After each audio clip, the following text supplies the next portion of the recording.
over the weekend between the Guardians and the White Sox. WSIC weather sunny today with a high of 87. Clear with a low of 65 tonight. Sunny again tomorrow with a high of 88. Mike Jackson, WSIC News.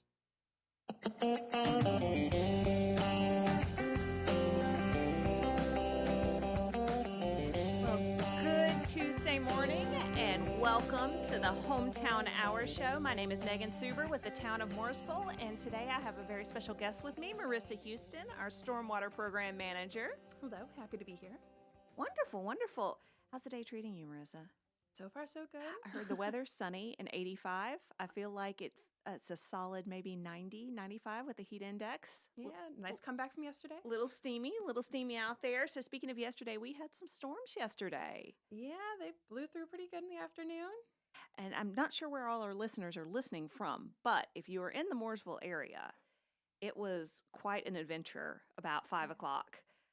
And I know it differed even from where you were in the Mooresville area. We had some staff that were out at our new One Mooresville Center because we had the ribbon cutting yesterday. Yes. Made it in time. Didn't get rained on. It was really great.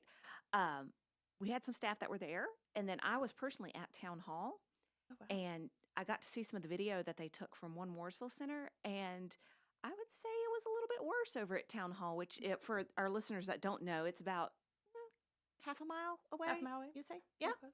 So it was a little bit dicey there for a little bit. So really appreciate our public safety personnel, our first responders, all of our firefighters, EMS, and just helping people out. I know that Mooresville Fire and Rescue posted a little post this morning. They responded to 80 calls since the start of the storm yesterday. So storm started about 5 o'clock. So keeping them busy. 80 different calls. I know all those calls come in on my phone. So just seeing what they were, a lot of power lines down, a lot of trees down. There were a couple of structure collapses. Lightning sparked a fire on a business on Williamson Road, so they had to go address that. A lot of power outages. I think we are, at last report, at 7,300 outages in Iredell County. Oh, wow. I know we've had quite a few calls at Public Works as well for trees down and debris in the road. So it's definitely keeping them busy, but I will say that we've gotten a lot of compliment calls already about how quick the response has been. Awesome. And that's a really good point, Marissa. If Mooresville residents, if you live inside Mooresville town limits and you have trees and debris in the road as a part of yesterday's storms, you should call public operations. Yeah, if you have any tree that is down, if it's in a publicly maintained road, as long as it's not hanging from a power line, our streets department or our stormwater department, we will come and help you out with that. We'll clear it out to the best of our abilities. But if it is hanging on a power line, then that is something that Duke's going to have to help you out with because that is a safety issue even for us at the town. Oh, yes. Those get very dicey and very dangerous. And while we're at it, shout out to our linemen. I know Duke Energy is not associated with the town. That's not one of the services that we handle, but they are working really hard right now, I know, to restore all the power. I know it's hard to be patient when you don't have power at your house, but all of our linemen out there and line women are doing an awesome job trying to address this huge issue right now and get people back to normal. I know, I appreciate it. I mean, I live out in Claremont, which I'm not a Mooresville local, but we got hit pretty hard yesterday too. There's a lot of people in my area that do not have power. My in-laws currently don't. Hopefully that's back soon for them, but I definitely appreciate what everyone is doing to try to get everything back to the way it should be. Absolutely. So going back a little bit, last week's show we had on Dare Officer Kratz, who talked about start a school. Did you know, Marissa, that it's start a school this week for Mooresville Graded School District? I did not. I feel like we're still in the middle of summer. It's flying by, right? I know. It's insane. It's hard to believe that it's already August. So a lot of the Mooresville schools are starting back either this week or on Monday. I believe Mooresville Graded and Pine Lake starts back this week, and then Langtree Charter and Iredell Statesville schools start back on Monday.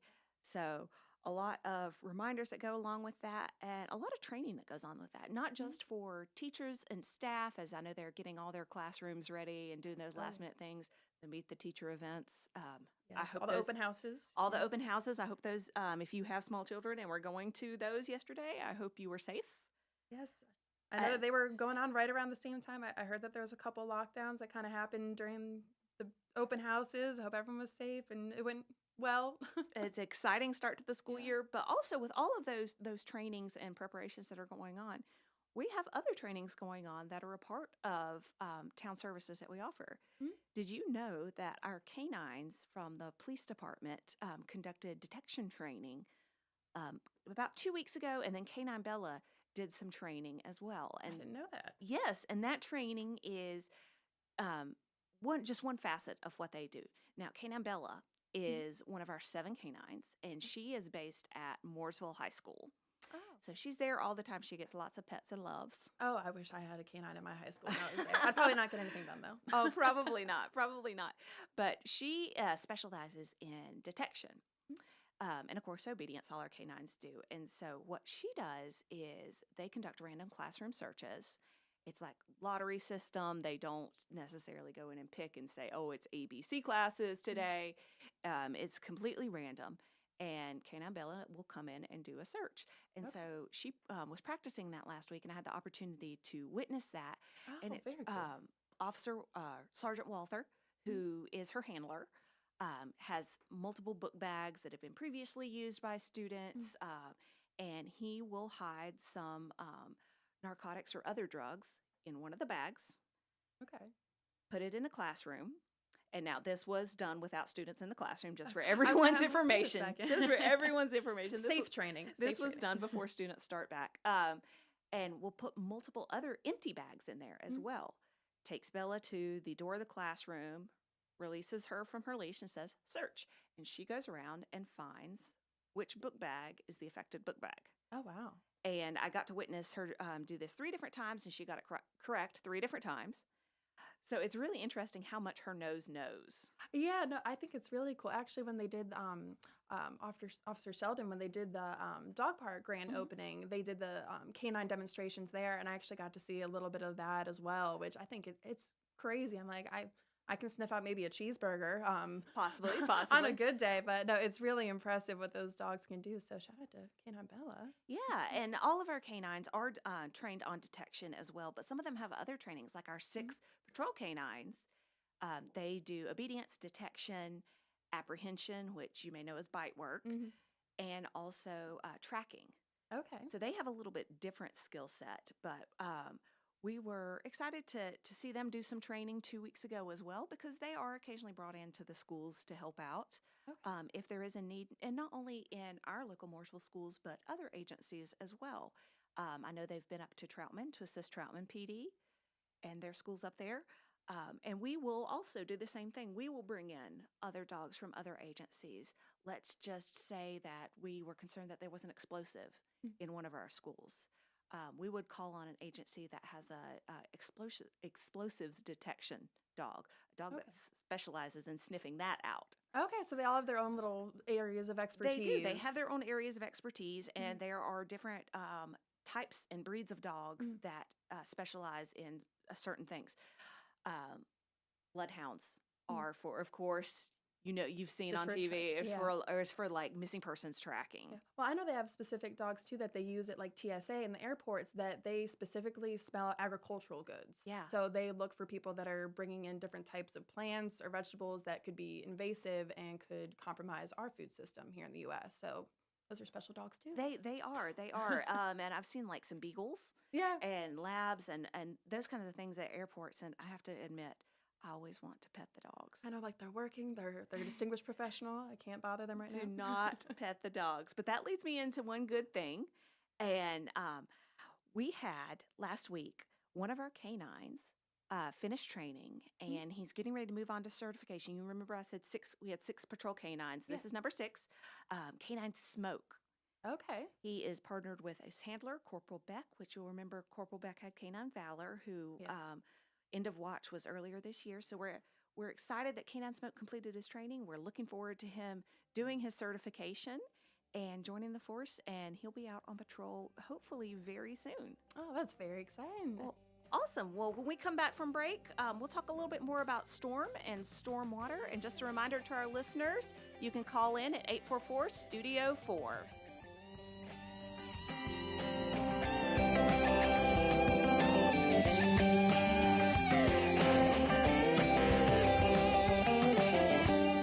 Here's your WSIC community calendar.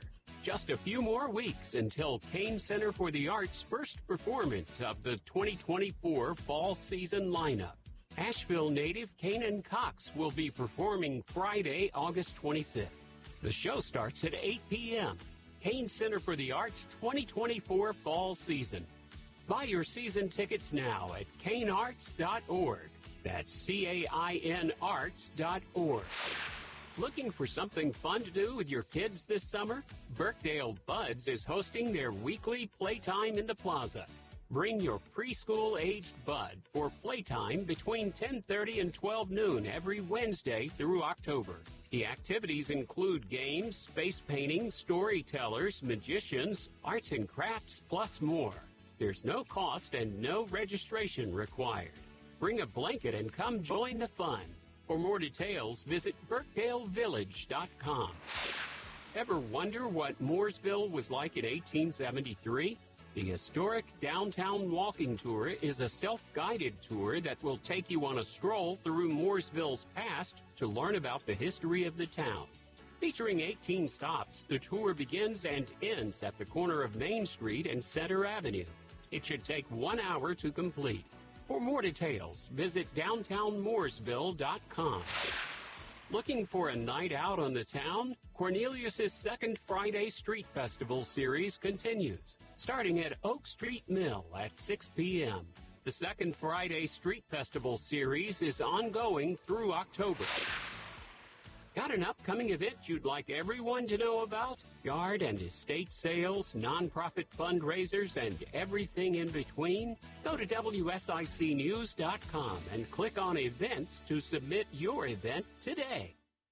I'm Holly Vale with your WSIC forecast. Sunny today with a high near 87 and winds at around 18 miles per hour with a west wind. Mostly cloudy this evening with a low around 66. Wednesday looks sunny with a high near 88 and mostly cloudy for Wednesday night with a low around 71. Could have showers and thunderstorms for Thursday with a high near 87. I'm Holly Vale from WSIC's Weather Center.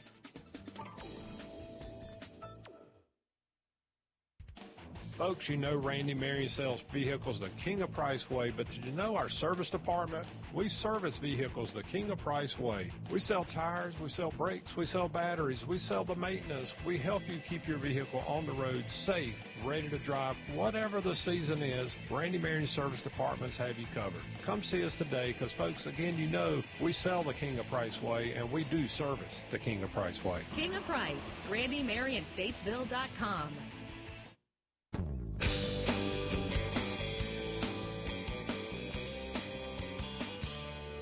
Welcome back to the Hometown Hour. You are listening to Megan Suber and Marissa Houston from the town of Mooresville. Marissa, we were talking in our last segment about the storm that rolled through yesterday. Yes. And that was something else, depending on where you were. We hope you're safe. We hope you have power. If not, we hope it is restored very soon. But storms is something that you deal with in your day-to-day, and it's even in your title. Yes, Stormwater Program Manager. Not to be confused with Stormwater Manager. I cannot manage when the storms do come. I can just try to help after. This is true. So tell me a little bit about how you got in that role. How did you end up as the Stormwater Program Manager? So I have been with the town for 3 years now. I actually started out as Stormwater Program Specialist, and our department has kind of evolved. But my background is in environmental economics. So I actually did my first internship back in, I think, 2014, and I was out doing outfall sampling. So where all of the pipes from our stormwater conveyance system, whenever they discharge somewhere, I had to go out and take all of the samples of the water from those pipes. Oh, fascinating. At that time, I never thought that I would get back into stormwater. And then once I went through school, I kind of realized my love for water resources and how important that stormwater really is. And I saw the job opening at the town, and then I kind of applied on a whim, and I've been here and been loving it ever since. Awesome. So for our listeners who may not know, what is stormwater? Is it as simple as it sounds? Water from a storm? It really is. So when I hang out with my elementary schoolers, and when we do some of our education outreach events, I always ask, what is stormwater? And they're like, rain. I'm like, you're absolutely right. So rain, snow melt, ice, anything that the precipitation, once it hits the ground, then I have to worry about it. Well, you had a lot of worrying to do yesterday. Yes. Now, how do you prepare for situations like that?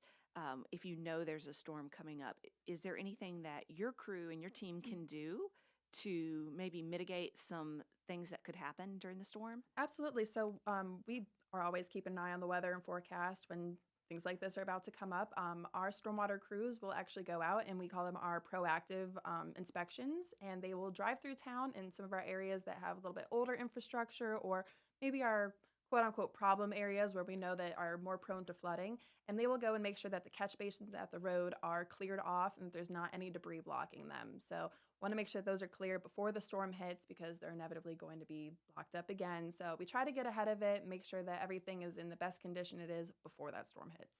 So when you say catch basins, you mean like what other people may know as storm drains? Yes, the so the storm grates. drains, the grates that are at the road, million different words for them. So yeah, the grates, the drains, even those ones that look like a big concrete slab, which just have that big opening in them, also just a storm drain. We make sure that there's nothing that's blocking those that can hinder the water from flowing through.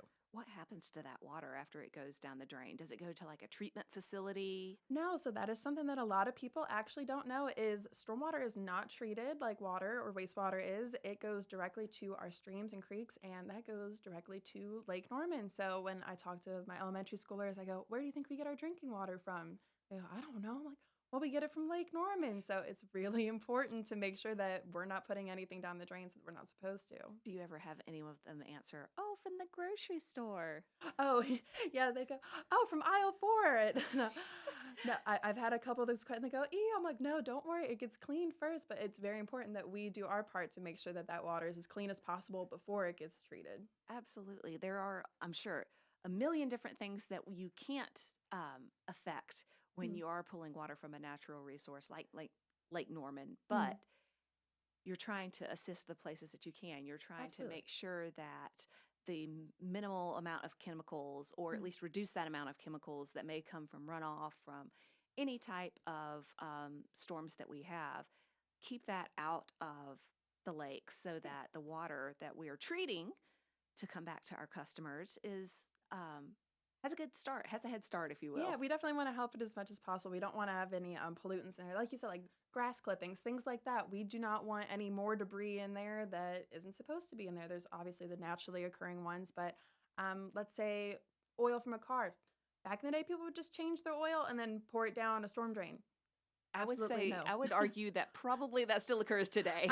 Unfortunately, it does. I did have, I think she had to be about 5 or 6 years old. She goes, well, my daddy he'll change the oil in the car and pour it down the drain. I go, where do you live? I'm like, do you have an address?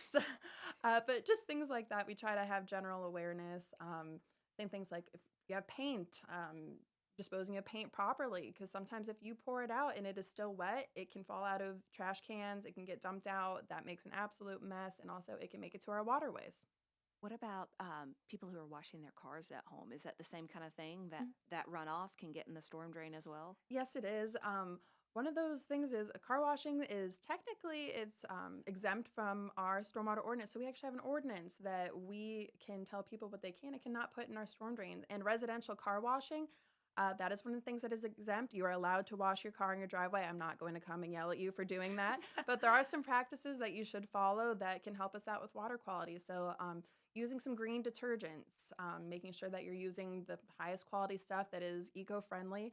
And every time that you can, try to wash your car on either a graveled or grassed area so that it's not running off directly off your driveway.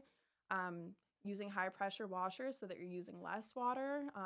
There's small things that we can try to do, but yeah, I'm not going to go and try to write you a violation for washing your car, but we each play our part in water quality. So there's little things that you can do each day that kind of help. Absolutely. What about, since it is kind of the growing season, what about fertilizers or any chemicals that people may be putting on their lawns or any of their gardens?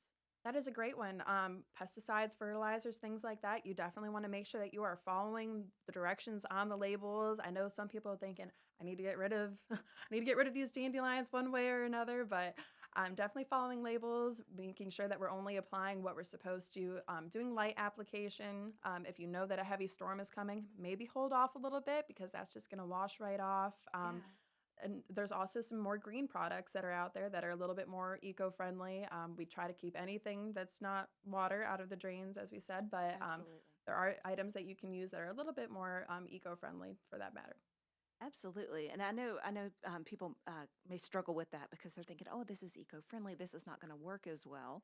Mm. Sometimes that's the case, and sometimes it's not the case. Oh, So yeah. just trying out and seeing what works best for your yard Mhm. or work through your lawn care professional, that can definitely make a difference. Oh, yeah. It's definitely trial and error. Same thing with the vehicle washing. Did you know that the fire departments actually have their own fire apparatus, like their own policy that it says that they're going to have to use green detergent. So that is something that we have worked with them in the past. So just, that's Very something that cool. the town follows as well. It's not something that we just try to have our residents do. We have to follow our own pollution prevention measures at our own facilities as well. Now, would you say better for the environment or worse for the environment, or hard to say, washing your own car versus going to a car wash? It is absolutely better to go to a car wash. I will say because they have their system set up so it all goes to sanitary system. They have oil water separators that make sure none of those washers or anything that they do can actually go to the stormwater drainage system. So it may be a little bit more expensive, but if you do that kind of trade-off, it's a little more eco-friendly. I would recommend going to a car wash, but that is just me. I would recommend as well, and mostly because I just don't like washing my car. Yes. So tell me a little bit about the department. You said you've been with the town for 3 years. How long has the town had a stormwater department? Is that something that's really old or is something that's fairly new? So our stormwater department is fairly new. I think about 6 years now that we've actually had an established stormwater department. We used to be under the streets department. So streets was actually just kind of doing stormwater duties. And then I think 5, 6 years ago, they broke off and stormwater lived under engineering. And then Interesting. recently this year now we are under water resources. So You've been a little bit of everywhere. yeah, so stormwater's been kind of all over, which is nice because we stormwater does have a role to play in all the different departments, which is why it's kind of hard to place us. I mean, Sure. we kind of have that part in public works and streets where we do similar types of projects and similar concerns. We also work very close with engineering because new developments come in and we have kind of something to say with that, with designing of sites to make sure that stormwater runoff is minimized. So we've bounced around a little bit, but we have our home now in water resources along with water and sewer. Excellent. Well, what do you love about working for the town? Been here 3 years. Yes. I'm sure you have something you love. I'm sure you probably have some things you don't love. But what do you love about working for the town? So I really just love public service in general. I worked in the private sector for a while and I realized it was just kind of not for me. I wasn't really a fan of it. I felt like I needed a purpose. So at the town, I know that when I wake up and I'm going to work, I'm going to do something that is going to benefit the public good. And I just love the town in general because they are really good to their employees. It's something that we were going to talk about earlier with one good thing is over the weekend, I got to go to one of our employee engagement events. Oh, wow. Yeah, so Saturday they had a family fun day.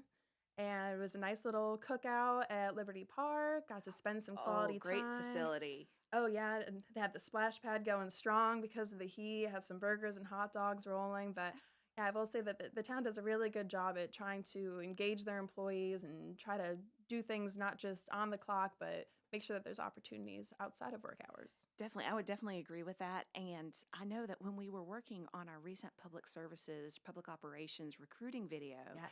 which is your realm, Mhm. talked to quite a few different people in different departments. Some that had been there for 20 years, some that had been there for 2 months. Mhm. And everyone said how welcome that they feel at the town Oh, yeah. and how supported that they feel by staff, whether that is just providing opportunities like the Family Fun Day or providing learning and engagement and professional development opportunities, making sure that pay is competitive as it can be and taking into account cost of living. Oh, yeah. The town does a great job at that. So if you are interested in any of the opportunities we may have at the town, you can find all of that at mooresvillenc.gov/HR. Even if you just want to volunteer, that information is there as well, mooresvillenc.gov/HR. And we'd love for you to join us at the town. And coming up, we will talk a little bit more about why stormwater matters and explain a little bit more about the types of stormwater basins and all the great stuff in your world. Sounds great.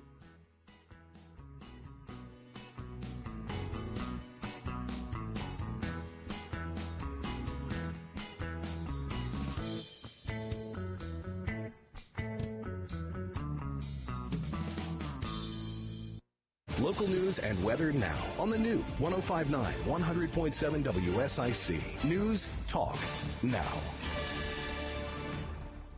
I'm Mike Jackson, WSIC News. Downed trees, power outages, and flight delays were widespread after last night's storms. About 6,000 people in the Charlotte Lake Norman area and 5,000 people in the Statesville area lost power. Charlotte Douglas International Airport experienced over 40 delays and 46 canceled flights. Downed trees were reported around the area, including several trees that crashed down on a home in Troutman. Duke Energy grid specialist Jeff Brooks posted on social media at 8:08 p.m. last night that nearly 250,000 of the utility's customers across the Carolinas were without power. And an arrest was made about a week ago in the fentanyl overdose death of a Sanford man last year, according to Harnett County authorities. Joshua Matheson, 27, of Sanford, died on August 23, 2022, at his home near Sanford, officials said. The investigation continues. Now sports with Joe Berg. The NASCAR Cup Series was at Michigan on Monday after the race was postponed on Sunday. Chris Buescher picked up his second consecutive win, and Charlotte FC beat the Houston Dynamo 2-1 in their league's cup game. WSIC weather: sunny today with a high of 87, clear with a low of 65 tonight, then sun returns for Wednesday with a high of 88. Mike Jackson, WSIC News. Have you ever met a single person in your life that enjoys paying taxes? No, no one does. If you can't sleep at night because you have a huge problem with the IRS, I've got some free advice for you. This service is strictly limited to individuals that owe the IRS $10,000 or more in back taxes. And if you qualify, we can guarantee that you won't be writing a big fat check to the IRS, or our services cost you nothing. The first 100 people that call today will get a free tax consultation worth $500. Stop worrying about your IRS problem. We can help you, we promise. Call the tax doctor right now. I mean right now, to learn more. Call 844-TAX-LAWS, 844-TAX-LAWS, 844 Quality Car Care at 2040 Old Mountain Road is your local Toyota specialist and a licensed NC inspection station. View their pre-owned inventory at QualityCarCareStatesville.com. 704-902-7678. It's always great to have the right tools and supplies when working outside. Little Shavers Wood Shop is ready to help. Little Shavers has all your wood, treated lumber, wood fencing, and all the treatment items to keep them looking great. BBG paints and stains, and add in some pine needles and Daddy Pete's mulch and soils, and your landscaping will be the best around. Head on over to Little Shavers, 3301 Salisbury Highway, right in between Statesville, Mooresville, and Moxville. Visit LittleShaversWoodshop.com. That's LILShaversWoodshop.com. Find your fun, find your why at the Statesville Family YMCA. Sign-ups are now underway for K through 5 and teen summer day camp at the Y, as well as overnight and day camp at YMCA Camp Haynes in King. Sign up today at the Statesville Family YMCA, located at 828 Davie Avenue, or call 704-876-9622. Find your fun, find your why at the Statesville Family YMCA.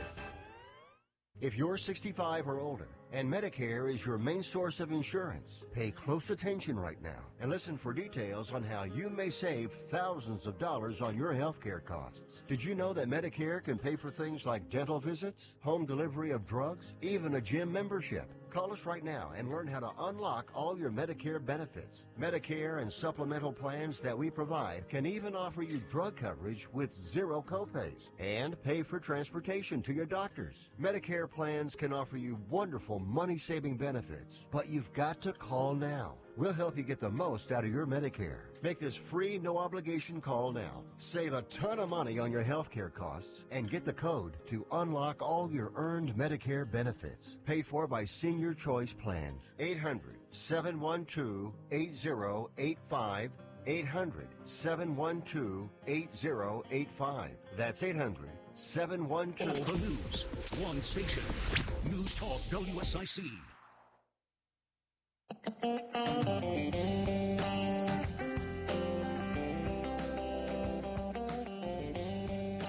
Good morning. Happy Tuesday.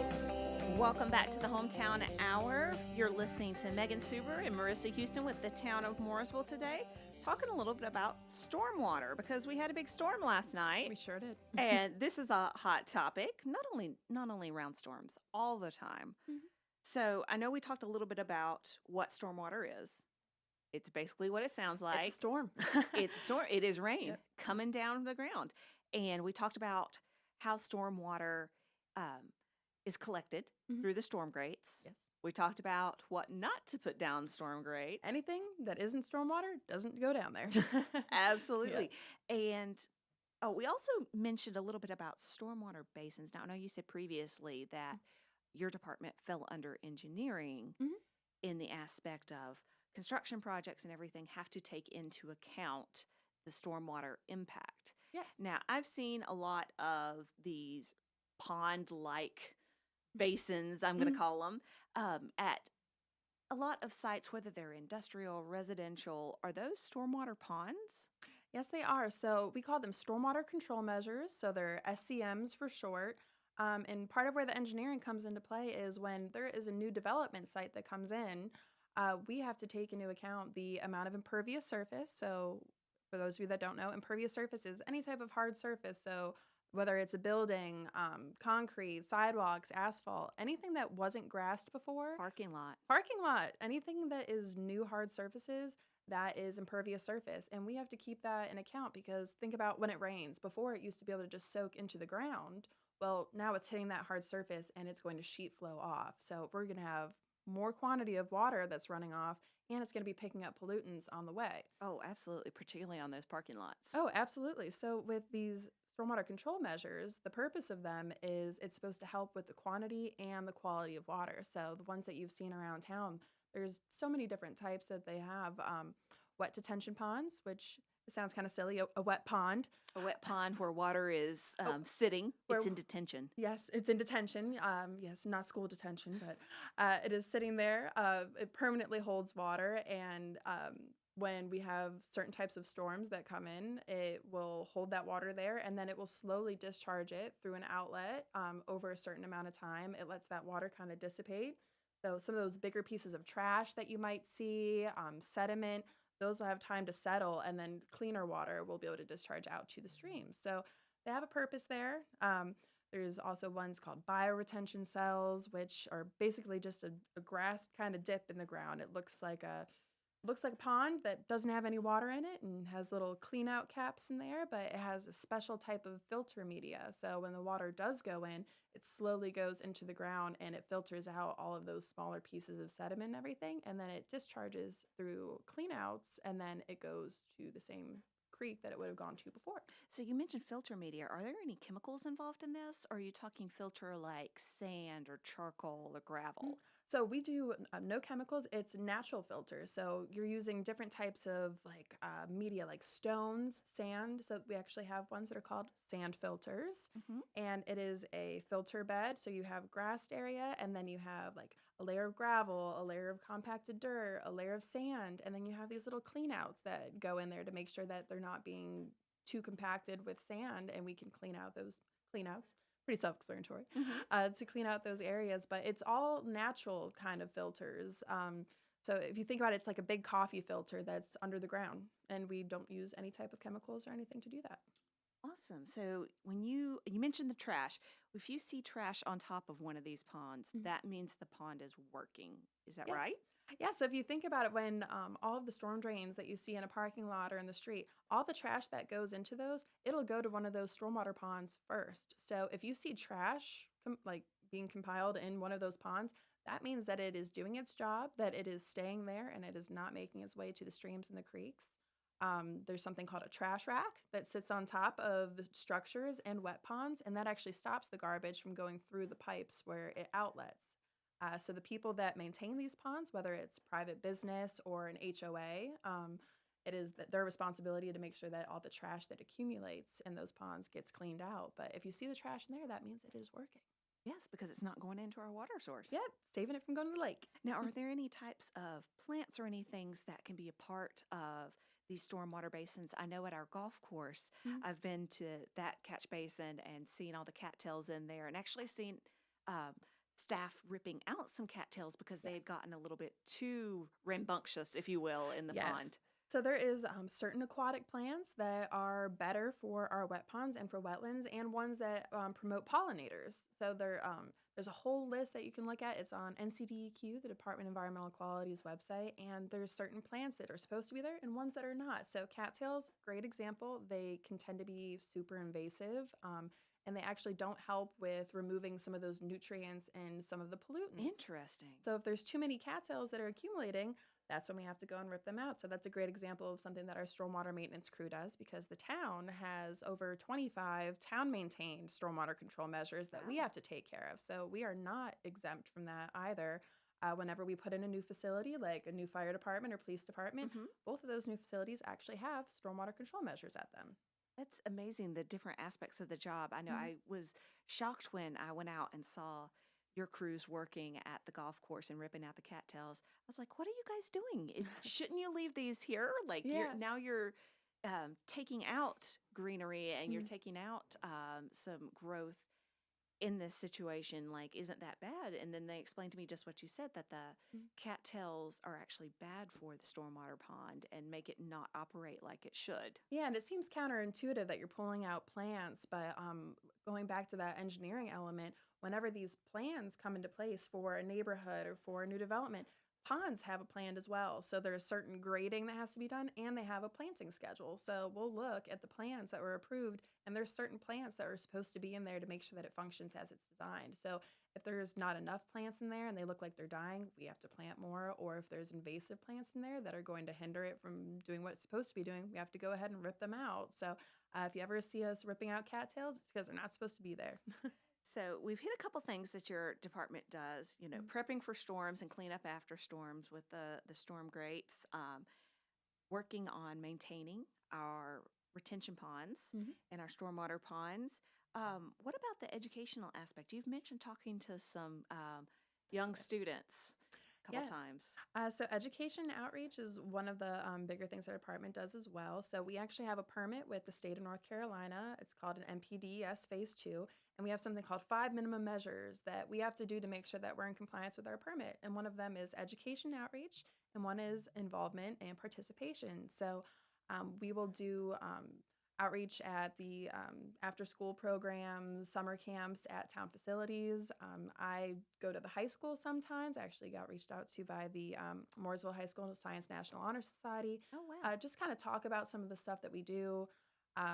So I'll go into the school and I'll do kind of little sample experiments and things for them. And I actually did a DIY water filter for them to kind of show them how our sand filters work. So did some gravel and some charcoal, Neat. coffee grounds, and show them how natural filters work. So we really want to go to the younger generations and explain to them that these pollutants, trying to keep them out of our stormwater, they can pass it on to their parents and to their grandparents and make sure that everyone has the same message that nothing else is supposed to go in there. And it sounds so very easy to do. I know it's very complicated in some aspects, but it sounds so very easy to do. Just monitor what is put down and be preventative about what is put down storm drains and gets into our water system so that we don't have problems on the other end. Oh yeah, it's pretty intuitive, but like I said, a lot of people still don't know that it is a separate system from our wastewater system. So I tell kids that sometimes. I go, "Really?" And then they go home and tell their parents, and they tell their grandparents, and then they just kind of change those small different measures. And then we also have our volunteer programs that we do. So our Science National Honor Society, a group of those kids came out and they helped us mark storm drains. So have you ever seen one of the decals next to a storm I drain? have. I've actually taken part in marking some storm Yeah. drains. I understand there are multiple ways to do it, and I thankfully did the easy way that is not very messy. Oh, yes. So there is a way that you can spray paint on with the decal, which is really fun. And then there's the ones that have little just stickies on the back of them. But we have a couple other volunteer programs as well, Adopt a Drain and the Storm Drain Marking Program, which can be found on the town's volunteer website. Awesome. And that's mooresvillenc.gov/HR. You can access the volunteer site there. And when we come back, I want to talk about Zippy the snail. Ooh, Zippy is ready to be talked about.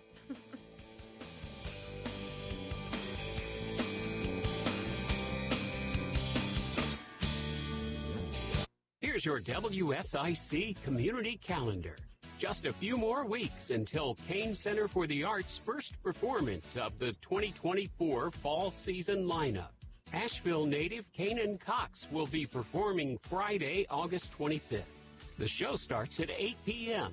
Kane Center for the Arts 2024 fall season. Buy your season tickets now at canearts.org. That's CAIN arts.org. Looking for something fun to do with your kids this summer? Birkdale Buds is hosting their weekly playtime in the plaza. Bring your preschool-aged bud for playtime between 10:30 and 12 noon every Wednesday through October. The activities include games, face painting, storytellers, magicians, arts and crafts, plus more. There's no cost and no registration required. Bring a blanket and come join the fun. For more details, visit BirkdaleVillage.com. Ever wonder what Mooresville was like in 1873? The historic Downtown Walking Tour is a self-guided tour that will take you on a stroll through Mooresville's past to learn about the history of the town. Featuring 18 stops, the tour begins and ends at the corner of Main Street and Center Avenue. It should take 1 hour to complete. For more details, visit downtownmooresville.com. Looking for a night out on the town? Cornelius's second Friday Street Festival series continues, starting at Oak Street Mill at 6 p.m. The second Friday Street Festival series is ongoing through October. Got an upcoming event you'd like everyone to know about? Yard and estate sales, nonprofit fundraisers, and everything in between? Go to WSICnews.com and click on Events to submit your event today. I'm Holly Vale with your WSIC forecast. Sunny today with a high near 87 and winds at around 18 miles per hour with a west wind. Mostly cloudy this evening with a low around 66. Wednesday looks sunny with a high near 88. And mostly cloudy for Wednesday night with a low around 71. Could have showers and thunderstorms for Thursday with a high near 87. I'm Holly Vale from WSIC's Weather Center. Join your friends from Oswald Baptist Church in Troutman, Sunday mornings at 8:30 on WSIC. Be informed and inspired with teachings from the Word of God by Pastor Wesley Morris. Sunday mornings at 8:30 on WSIC. Breaking news, expert analysis, and the stories that matter most, all in one place. I totally acknowledge seeing flames is a scary situation. WSIC. News, talk, now.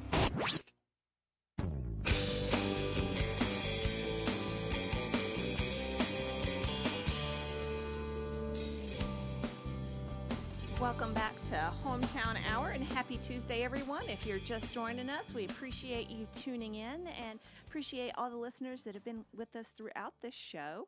You are listening to Megan Suber and Marissa Houston with the Town of Mooresville, and I believe we have a caller, Marissa. All right. Let's see what we got. Justin called in with a couple questions, and we are ready to take those. Justin, are you there? I am here, Megan. Thank you so much for taking my call. Absolutely. Anytime. What can we help you out with? Well, so all the development that's going on, right, stormwater is a big part of that conversation for developers. And maybe the general resident doesn't know kind of that process when someone comes through and wants to build a neighborhood or build a building. So my question is, every time let's say one house gets put on the table to be built or one commercial building, how much does that affect the overall equation for stormwater for the town of Mooresville? Okay, that is an excellent question. We have people ask that all the time. With all this development that is coming in, what is done about it? So our land development standards at the town and our UDO and our Phase 2 stormwater ordinance all come into play with that. So going back to what I was talking about before with impervious surfaces. So when someone wants to build, let's say, a commercial building, we will look at what the percentage of impervious there is going to be on site and see what would need to be done to make sure that we are going to minimize our post flow from the site. So let's say with this commercial site that they are required to have a stormwater control measure. That stormwater control measure is going to help them with that water quality and quantity and make sure that we are minimizing our effects to the system. But going back to what our actual effects are with these developments, there are some areas in town that are actually in critical and protected watersheds. So I'm not sure if you know that there are some areas in Mooresville where you cannot develop over a certain percentage of your lot to protect the water quality. That's good to know, and that's definitely important when people are looking at it. That was my relevant question. My non-relevant comment I'll make to the conversation for the town of Mooresville at large. I just went by Sumo Shack here in Mooresville near the Mount Morn Shopping Center, and I am very excited to stuff my face with this pimento cheese cheeseburger. So thanks to all the wonderful restaurants in Mooresville as well. I'm a big fan. Thanks, Justin. We're glad you found one that has power right now. Right? Sumo Shack sounds pretty good. All right, y'all have a great rest of your day. Thank you so much. Thanks. you.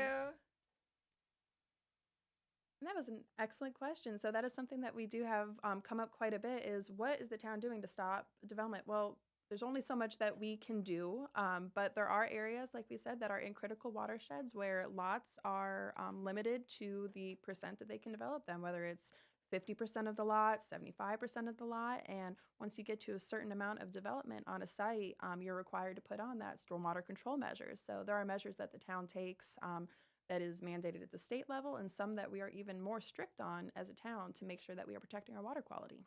That's great to know. And I know, Marissa, some of our listeners may not be familiar with the outline, if you will, of the town corporate limits.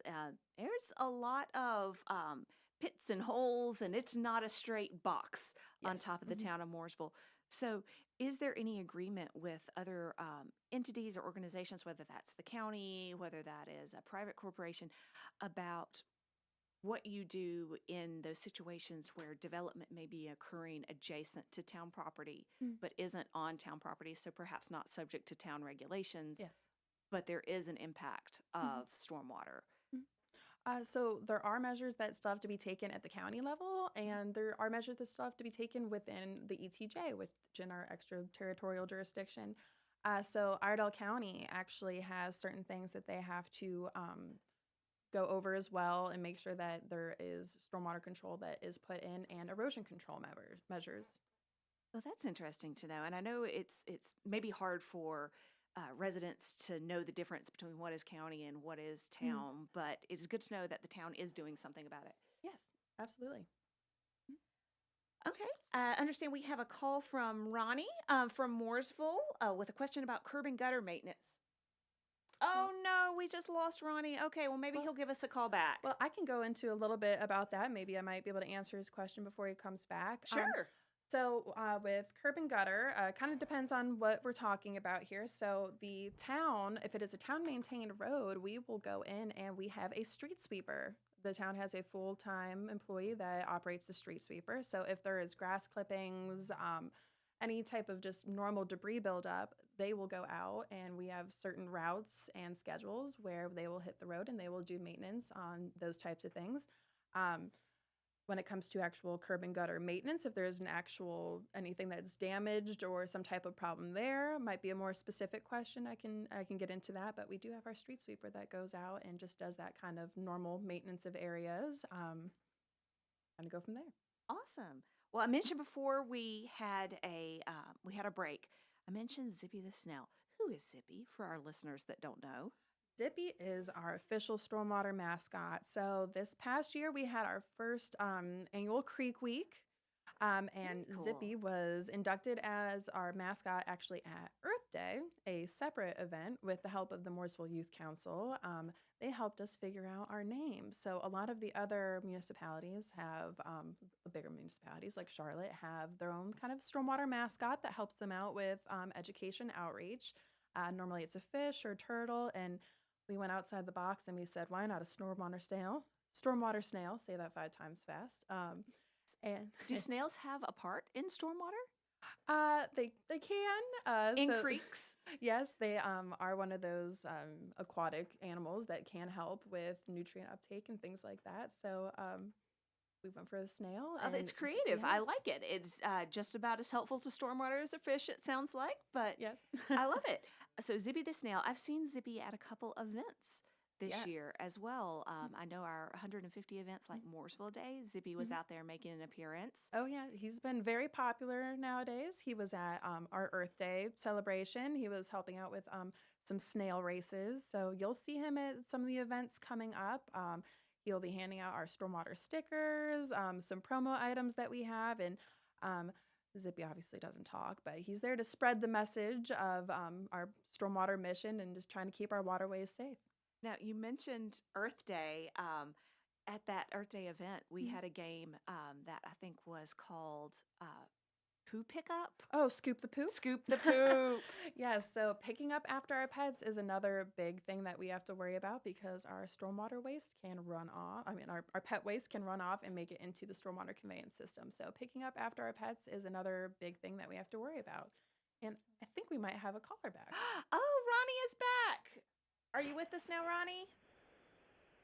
I am. I think I got cut off earlier. How you guys doing? Oh, doing good. well. How are you? Great, great.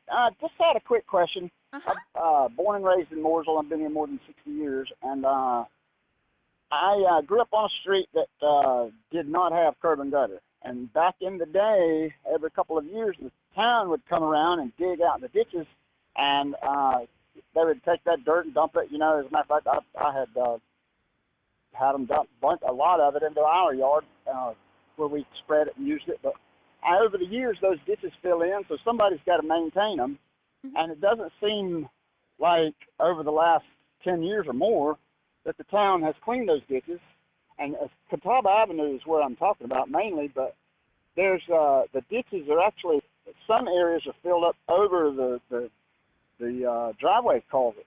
And I just wonder why is it they do not maintain that anymore, because those are there to keep the water flowing freely toward these designated areas for runoff. Sure. But with the ditches full, the water's just going wherever the low spot, you know. So I was just kind of curious about that and why is it they don't have it maintained and why they don't do that anymore. That's a great question. That is a good question. So with our town, with our stormwater maintenance department, like we said, we are kind of a smaller department. We have 5 full-time members on our crew. So we are going out kind of based on a find it and fix it approach is what we had before in the past when people would call in and we would kind of go out. Now we are moving more towards a proactive approach and we are trying to do inspections on our assets. Curb and gutter is more so our main emphasis. It's easier to do inspections on that. Ditch maintenance is something that we do have to be concerned about. If you would like, if you'd like to give me a phone call, I can make sure that our stormwater maintenance crew can go out and take a look at that and see if there's anything that we can do from the town maintenance standpoint. Yeah, and I'm sure our radio staff can take down your information, Ronnie, so that you can connect with Marissa and we can make sure to handle any issues around your home. Yeah. That'd be great. That'd be great. Like I say, at one time, as a matter of fact, the ditch was so clogged up. I have lots of equipment myself, and I had actually taken my excavator and dug the ditch out because it was overflowing, running down across the yard and flooding my house. Oh, gracious. And it's just. I mean, I've mentioned it in the past, but never really gotten serious about it. I was just curious, maybe they just don't maintain it anymore or plan to do something. But thank you so much for bringing this to our attention. And thank you. Have a great day. You too. Bye-bye. Well, that was great to hear from Ronnie about that. And that's a really great point that his call had.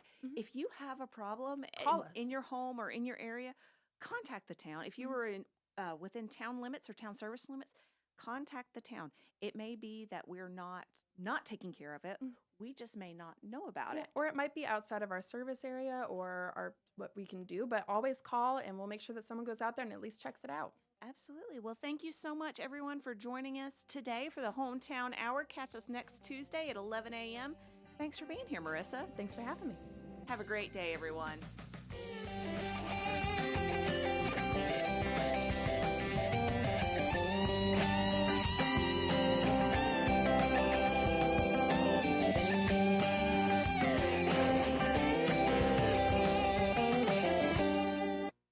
The new 1059, 100.7 WSIC, Statesville, Mooresville, North Charlotte.